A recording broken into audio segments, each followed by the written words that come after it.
NCSoft is the titan of MMOs and all things virtual world-like. Not only do they belong to the most popular MMO region these days, and for the past 10 years, they have accrued a lead so large compared to the West it's sad to even admit it out loud. NCSoft themselves is the largest, for reference, being nearly 3 times larger than Nexon, their competitor, another Korean but based in Japan company who dominates the virtual world space. But as you would expect if you played a sport and made many swings throughout the course of that game, or a period in a game, you're bound to miss every now and then. And some companies, of course, miss so much that they fold. But companies like NCSoft can take failures, with how much success they are able to balance them out with. The failures of NCSoft aren't super common. NCSoft would attempt to capitalize on the mass success of Gundam and mobile suits or mecha in the eastern region and create a multiplayer third-person action shooter dubbed Exteel. Exteel by 2007 launched both in NA and Korea. However, just after merely 3 years of live, the mobile suit mecha shooter was shut down. We have a mystery to solve, as always on the Death of a Game series, a series that focuses on detailing the largest contributing factors for a game or company's failure and chronicles it over the course of a timeline of events. Us, you included, detectives gather clues along the way, as well as supporting evidence until it eventually culminates in a final deduction at the end of the video. Every detective's favorite part of the mystery, and especially made for those who might have missed the clues. Without further delay, customize your mecha and prepare to fight against computers and players alike in this third-person shooter, Exteel.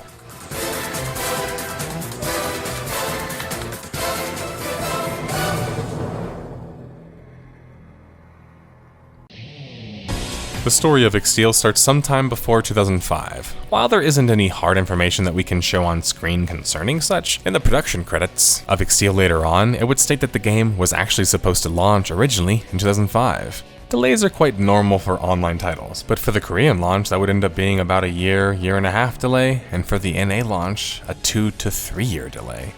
More details would be revealed concerning what Exteel even was, May 11th, 2006 at E3. Because Exteel was being developed by NCSoft, many people felt immediately that it was supposed to be an MMO or virtual world. However, after Exteel's showing at E3 2006, it certainly changed those expectations rather quickly, for the better or worse. Exteel was a third-person mecha game that allowed for up to 16 players at a time to go head-to-head in a fast-paced mecha combat.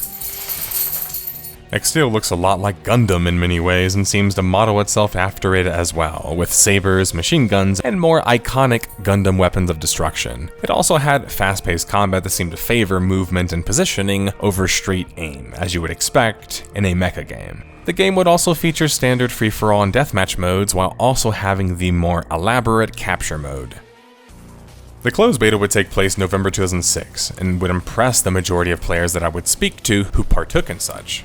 In 2006, nothing looked and played like Exteel, especially in the multiplayer realm, so it had all the signs pointing towards it being a one-of-a-kind game. Although the wiki states that Exteel would launch at the same time in both the Korean and NA regions, it would actually launch first as a bot game in Korea sometime in 2006. Not long after, the same year even, they would go free-to-play, preparing for a NA launch later on. This is usually a sign of things not going exactly well, but I'm sure that most can kind of intuit that whenever a game goes from having a paid price to free-to-play. But sometimes titles can make huge comebacks and have even more success than they had in the very beginning following this method. But in this case, it puts pressure on the NA launch to impress even more, as NCSoft has demonstrated before that if things don't work well in Korea, well, they're not going to be nice in applying their business standards to the NA versions. That's because the majority of their revenue, and the majority of revenue for Korean gaming companies, comes from Korea or Asian regions. Their NA launches are oftentimes just kind of like the cherry on top, or trimming the fat, or, running out of food-related analogies. NCSoft would take their time with Exteel too, not moving to a more public beta in the US until a year later, November 2007. With the NDA restriction lifted, Engadget would give their thoughts concerning the new mecha shooter. There isn't much variety, but what game types they have are quite fun. Still, the game succeeds at its modest charge of being fast, light, graphically impressive fun. NCSoft is planning to offer the game free of charge, with a cadre of different micropayment options available for new skills, weapons, and visual augmentations.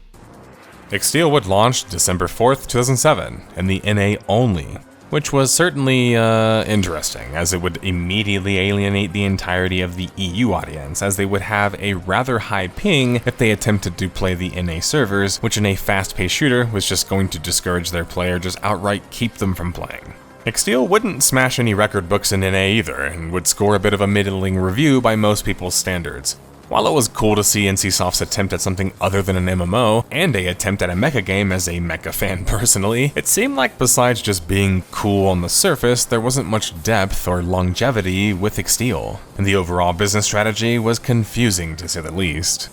Exteel is free to play, but also has a cash shop system where you can purchase NC coins in order to acquire special items. There is also a way to convert the NC coins into the in-game credits.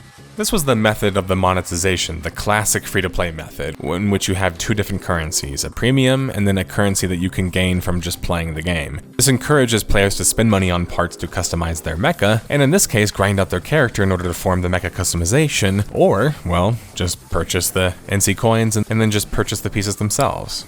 Combat would be based around a soft aim system and not have a hit scan system. And as GameSpot would say about such, the first thing that you can probably complain about is the lack of hit detection. Bullets that appear to hit the destructible parts of scenery, such as boxes and certain signs, may do no damage at all. In my opinion, this lack of hit detection is to allow for poor connections to be able to play this game with success. And, I mean, to be clear, that doesn't make any real sense. Like, I guess I'll have to couch this as nicely as I can, but this is often an argument made by casual players themselves, because unless a game really has speed or physical elements to it, it's going to need hit scan or skill shots to attract the most competitive types of players. Exteel didn't have issues regarding the soft aim inherently. I'm not saying they necessarily needed to abandon it, but because there wasn't enough outside of the system, including in the movement, to make the game feel like it was impressive or responsive enough as a mecha shooter would be.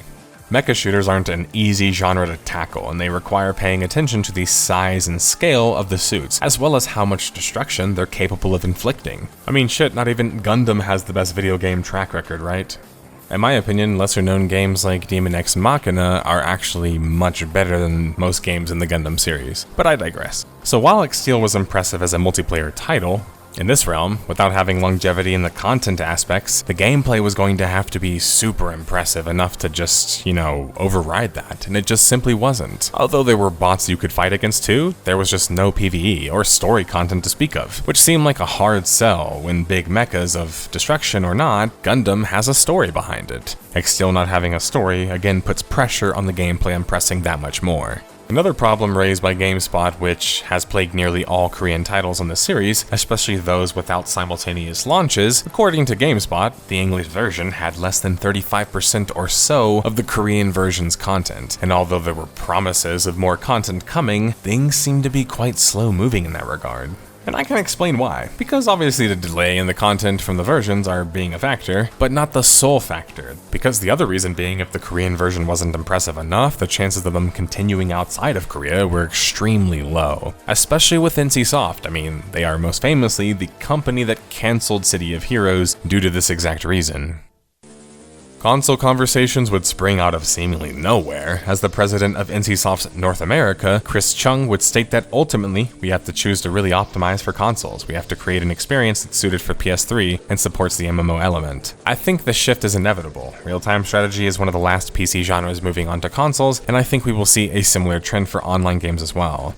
Now, this is actually wrong in the big scheme of things, but in terms of talking about it in the more online general sense, it's actually right, especially since none of the virtual worlds on console are anything close to massive, but still, nonetheless, on console and are online games. So he was actually correct about the trend going that direction.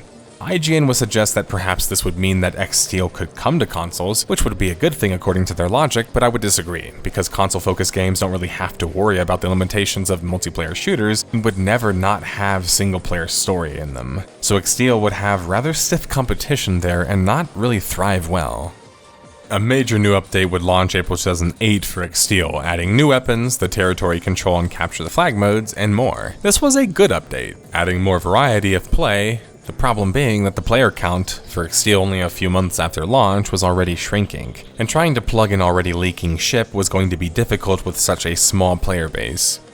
June 2008 would introduce yet another new mode, this time a clan mode, coming with it a clan system. I only really mention this because it furthers my point about plugging an already sinking ship. Even if Exteel wasn't the MMO players or people thought it was supposed to be, which is totally fine, if NCSoft was trying to build a proper multiplayer shooter, they had a number of industry standards that they were going to have to satisfy to impress people. The majority of multiplayer shooters during the 2000s had single player for starters, and most certainly had clan systems already at their launches. Exteel getting some of these new modes and ways to play the game after launch wasn't nearly as impressive because of that. There wasn't just a US and Korean version either, according to the wiki. There was also a Chinese version, dubbed G7 Online. It seemed to have a much more successful history than the US version at least, but unfortunately, besides a few obscure Chinese posts and this gameplay, I can't find much details on the project. While Exteel was quietly chugging along is not something NCSoft was quite fond of, especially because their level of success needed to be much higher due to their scale being much higher, so they just can't have so-so successes. They kind of had to hit it big. NCSoft's reasons for shutting the game down were simple, it just wasn't financially viable. And what that also translates to is that it wasn't financially viable especially in Korea, which is where over 70% of their revenue would come from on average. And usually this is the segment that follows where I talk about the community rallying together and keeping things alive, but unfortunately, Exteel would only have very small revival movements and seemingly not have gone anywhere serious with them as of late. While this isn't as tragic as virtual worlds failing to be kept alive, it's still sad because there's no way to play Exteel, especially because it had such a short reign of life. Sometimes there isn't a happy ending. Well, detectives, this mystery has come to an end, and sometimes mysteries are mysteries until they are solved, meaning that not all mysteries are necessarily difficult in the process to solve them. With Exteel, it's quite obvious, I'm sure, to many who played the game, like myself, or those watching, why the game failed to catch flight. But for those who missed the clues along the way, well, why did Exteel die? It was limited in its scope and design.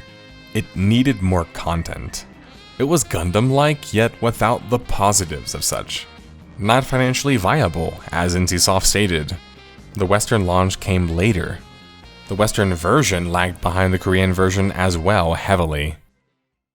I still remember playing Exteel, listed on the File Planet free-to-play list. Any other geezers here even remember File Planet? And even as a young kid, I could still tell that the game just wouldn't last very long. And yet my job as a chronicler of online games is not only to cover those that are the most popular or had the biggest impact, but also to cover titles that I think could have had bigger impacts than they did.